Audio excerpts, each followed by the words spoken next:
भूपेश बघेल ने केंद्र सरकार पर एक बड़ा हमला बोला है। बेटे की गिरफ्तारी को लेकर भूपेश बघेल का ये कहना है, उनका ये बयान है, अडानी के खिलाफ बोला इसलिए जेल भेजा। मेरे बेटे को मोदी ने जेल भेजा है।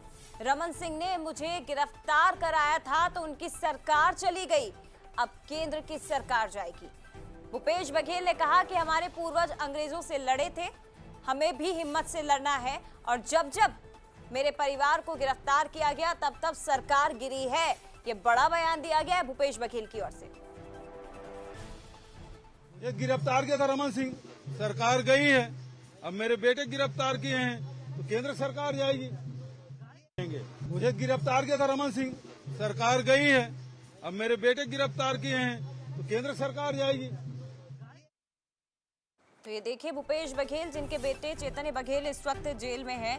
5 दिन की रिमांड अवधि खत्म हुई, उसके बाद आपको बता दें कि 14 दिन की रिमांड पर उन्हें भेजा गया है। लेकिन अब भूपेश बघेल एक पिता के तौर पर भी ये बात कहते नजर आ रहे हैं कि रमन सिंह ने मुझे गिरफ्तार कराया था, उनकी सरकार चली गई, अब केंद्र की ओर से ये कार्रवाई करवाई गई है तो केंद्र की सरकार भी जाएगी, बीजेपी की सरकार भी जाएगी। और रमन सिंह भी क्या बोल रहे हैं इस पर, वो भी आप सुनिए।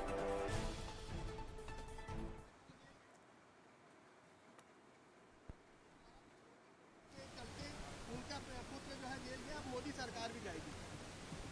भाई सरकार आती है और जाती है, किसके श्राप से क्या होता है उसका उदाहरण नहीं देना चाहता, मगर किसी के श्राप से कुछ हो नहीं सकता।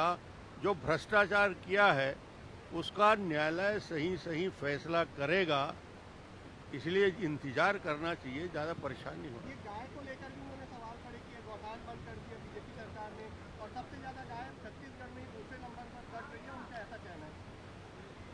भैया गाय का सबसे दुर्दशा तो 5 साल में गौठान की हालत खराब करके भूपेश बघेल ने किया, उससे ज्यादा और कौन कर सकता है। तो देखिए रमन सिंह, आप उन्हें सुन रहे थे। दरअसल रमन सिंह का नाम लेकर ही भूपेश बघेल ने निशाना साधने का प्रयास किया। भूपेश बघेल ने इतिहास की कुछ घटनाओं का जिक्र किया है।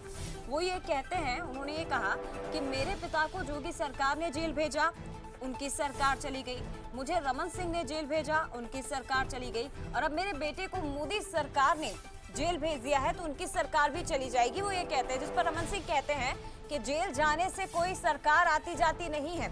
इस पर ज्यादा बात हम करेंगे, हमारे साथ ब्यूरो चीफ गौरव शुक्ला इस वक्त लाइव जुड़ गए हैं।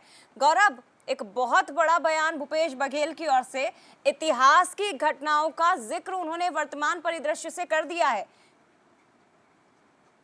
अरे सुनना, चलिए, आवाज उन तक नहीं आ पा रही है, लेकिन बड़ी खबर है इस वक्त की। एक बार फिर से आपको बता दें, भूपेश बघेल के बेटे चैतन्य बघेल की ईडी ने गिरफ्तारी की शराब घोटाला मामले को लेकर।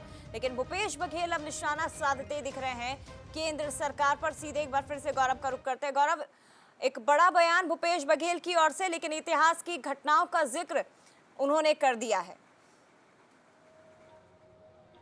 जी बिल्कुल, देखिए जिस तरीके से मुख्यमंत्री भूपेश बघेल के, माफ कीजिएगा, पूर्व मुख्यमंत्री भूपेश बघेल के निवास में आज हरेली का त्यौहार मनाया जा रहा था, उस दौरान मंच से उन्होंने अपने बेटे चैतन्य बघेल की गिरफ्तारी की बातचीत की। उन्होंने कहा कि मेरे दादा जो है वो स्वतंत्रता सेनानी थे, वो भी जेल गए, और मेरे पिता भी जेल गए, और अब मैं भी जेल गया, मेरा पुत्र भी जेल गया है। और उन्होंने ये कहा है कि इन सबसे मैं डरने वाला नहीं हूँ। और सबसे बड़ी बात उन्होंने ये कह दी है कि जब वो विपक्ष में थे 2018 में, के पहले जब वो जेल गए थे तो रमन सरकार थी और डॉक्टर रमन सिंह सरकार ने ही उन्हें जेल भेजा था। और अब जब वो अडानी के मामले को उठाने की कोशिश करने वाले थे तो कहीं ना कहीं उनके पुत्र को जो है गिरफ्तार किया गया, और गिरफ्तारी के बाद अब वो जेल में है। और उनका कहना है कि जेल जाने से बघेल परिवार डरता नहीं है। पहले रमन सिंह ने मुझे जेल भेजा तो वो उनकी सरकार गई, अब मेरे बेटे को जब जेल भेजा गया है तो मोदी की सरकार भी जो है वो जाएगी, ऐसा सीधे तौर पर उनका कहना था। जिस पर पूर्व मुख्यमंत्री वर्तमान विधानसभा अध्यक्ष डॉक्टर रमन सिंह ने यह कहा कि किसी के श्राप देने से नहीं होता है, जांच हो रही है और जांच के बाद ये स्पष्ट हो जाएगा कि कौन गलत था कौन सही। जी शुक्रिया आपका गौरव, फिलहाल तमाम जानकारी हम तक पहुंचाने के लिए।